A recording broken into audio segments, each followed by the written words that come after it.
I'm very happy, that's my Sira Stories time. I love my Sira Stories time. کیونکہ ہم ہیں سیرا stars, کیونکہ ہم ہیں سیرا سٹارز.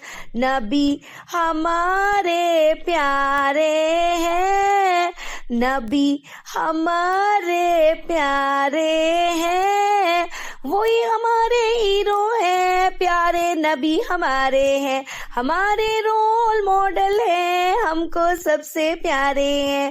ان کی سیرہ پہ عمل کریں گے، ہم تو نبی کی راہ پہ چلیں گے، جو بھی سیرہ سے سیکھیں گے اس پہ عمل کریں گے، کیونکہ ہم ہیں سیرہ stars.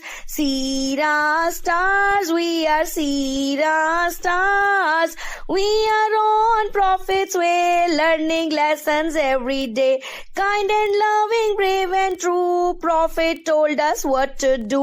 Helping others, spreading light, doing good from morning to night. Seerah stars shining bright, following the path that's right.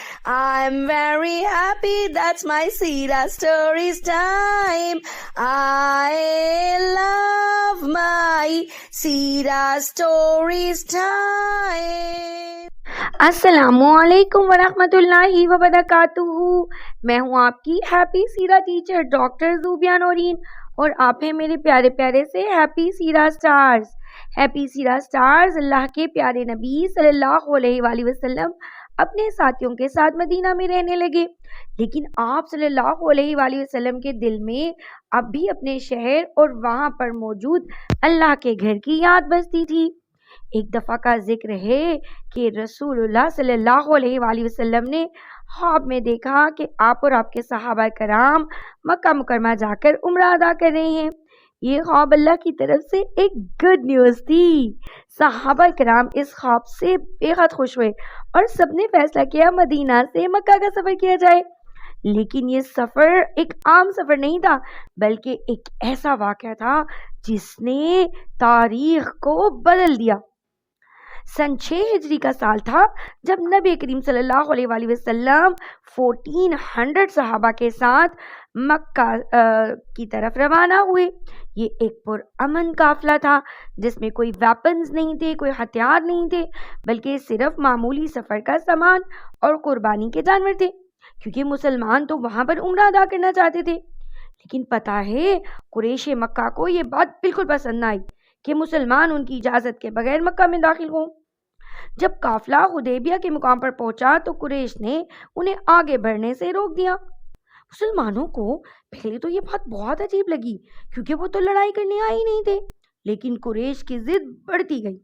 قریش کے اس رویے کو دیکھ کر پیارے نبی نے حضرت عثمان رضی اللہ تعالیٰ عنہ کو اپنا سفیر یعنی کہ ایمبیسیڈر بنا کر بھیجا تاکہ وہ قریش سے بات کر سکیں.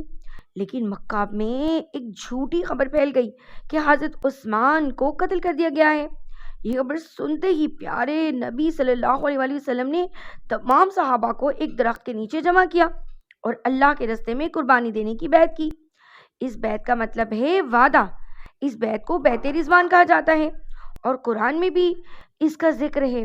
بے شک اللہ مومنوں سے راضی ہو گیا جب وہ درخت کے نیچے آپ سے بیعت کر رہے تھے. قریش نے بعد میں حضرت عثمان کو رہا کر دیا اور اپنی طرف سے سہیل بن عمر کو اللہ کے نبی کے پاس بھیجا تاکہ وہ جا کر صلح کا معاہدہ کریں، پیس ایگریمنٹ کریں کہ اب لڑائی نہیں ہوگی، اب صرف صلح ہوگی. اس ایگریمنٹ کو صلح حدیبیہ کہا جاتا ہے. اس ایگریمنٹ میں مسلمانوں کو کچھ باتیں ماننا تھی، جیسے کہ مسلمان اس سال عمرہ ادا کیے بغیر چلے جائیں گے لیکن اگلے سال مکہ آ سکیں گے. مسلمانوں کو 3 دن تک مکے میں رہنے کی اجازت ہوگی اور وہ صرف ہلکے ہتھیار ساتھ رکھیں گے. 10 سال کے لیے لڑائی یعنی جنگ نہیں ہوگی. مشرکین اور مسلمان 10 سال تک آپس میں کوئی جنگ نہیں کریں گے.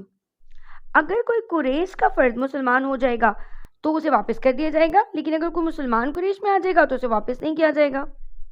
عرب کے دیگر قبائل کو یہ حق ہوگا کہ وہ مسلمانوں یا قریش میں سے جس کا چاہے اس کا ساتھ دیں. یہ شرائط بظاہر مسلمانوں کو نا انصافی پر مبنی لگ رہی تھی اور کئی صحابہ خاص طور پر حضرت عمر نے اس کا اظہار بھی کیا۔ مسلمانوں کو لگ رہا تھا کہ یہ باتیں مان کر وہ دشمن کے آگے جھک رہے ہیں، لیکن اللہ کے نبی نے اللہ کے حکم پر عمل کیا اور معاہدے کو قبول کر لیا، کیونکہ اللہ اور اللہ کے پیارے نبی اچھی طرح جانتے تھے کہ یہ ایگریمنٹ اصل میں مسلمانوں کے فائدے کے لیے ہے۔ یہ صلح مسلمانوں کے حق میں ایک عظیم کامیابی ثابت ہوئی۔ اس سے مسلمانوں کو بہت فائدے ہوئے۔ جنگ بندی کے باعث مسلمانوں کو دعوت دین دینے کا موقع ملا۔ ان کو اب یہ ڈر نہیں تھا کہ کسی بھی وقت کوئی بھی جنگ ہو سکتی ہے۔ اب وہ سکون سے تھے اور اس سکون اور آزادی کے وقت کو مسلمانوں نے اسلام پھیلانے میں استعمال کیا۔ وہ آزادی سے ہر جگہ آتے جاتے لوگوں کو اسلام کے بارے میں بتاتے، اللہ اور اس کے رسول اور اللہ تعالیٰ کی آخری کتاب کے بارے میں سکھاتے۔ اس طرح بہت زیادہ تعداد میں لوگ مسلمان ہونا شروع ہو گئے۔ دوسرا فائدہ یہ ہوا کہ صلح کی وجہ سے مکہ اور مدینہ کے درمیان امن قائم ہوا اور مسلمانوں نے مدینہ کی تعمیر پر توجہ دی۔ انہوں نے تجارت، کھیتی باڑی اور باقی کاموں کو وقت دیا۔ قریش نے صلح کی ایک شرط توڑ دی، جس کے نتیجے میں فتح مکہ کا رستہ ہموار ہو گیا۔ امن کے ماحول میں اسلام تیزی سے پھیلا اور 2 سال کے عرصے میں ہی مسلمانوں کی تعداد میں زبردست اضافہ ہوا۔ اگلے سال مسلمان آزادی اور امن کے ساتھ مکہ بھی گئے، عمرہ بھی کیا۔ سبحان اللہ!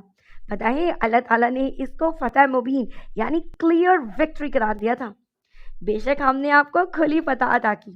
تو پیارے سیرا سٹارز، یہ ایگریمنٹ، یہ صلح حدیبیہ ہمیں یہ سکھاتی ہے کہ صبر اور حکمت عملی ہمیشہ جنگ سے بہتر ہوتی ہے۔ نبی کریم نے ثابت کیا کہ کبھی کبھی تھوڑے عرصے کے لیے اگر ہم کمپرومائز کر لیں، ٹھیک ہے، قربانی دے دیں، تو پھر یہی قربانی ہماری کامیابی کی بیس بنتی ہے۔ یہ واقعہ تاریخ میں ہمیں اتحاد، برداشت اور حکمت عملی یعنی کہ اسٹریٹجی سے کام لینے کا سبق دیتا ہے، تاکہ ہم اس سے بھی بڑی کامیابی حاصل کر سکیں۔ ہے نا مزے کی سٹوری؟ پھر ملیں گے۔ اللہ حافظ۔